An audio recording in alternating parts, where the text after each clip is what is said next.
ফেব্রুয়ারিতে নির্বাচনের বিষয়ে এখনও সরকারের পক্ষ থেকে কোনো নির্দেশনা পায়নি সেনাবাহিনী।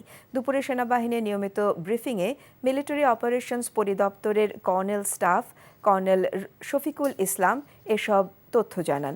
বলেন, সীমান্তে পুশিনের বিষয়ে সেনাবাহিনীর অন্তর্ভুক্ত হওয়ার পরিস্থিতি এখনও তৈরি হয়নি। জানানো হয়, এ পর্যন্ত সর্বমোট ৯,৬৬৭টি অবৈধ অস্ত্র ও ২,৮৬,৭৫৪ রাউন্ড গোলা বারুদ উদ্ধার করেছে সেনাবাহিনী।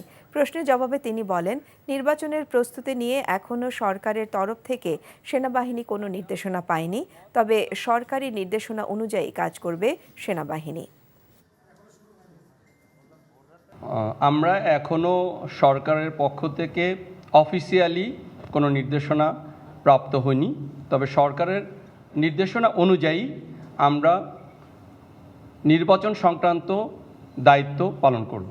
পুশিনের বিষয়ে আমাদের সীমান্ত বর্ডার গার্ড বাংলাদেশ এবং কোস্টগার্ড তারা সতর্ক এবং সচেষ্ট আছে।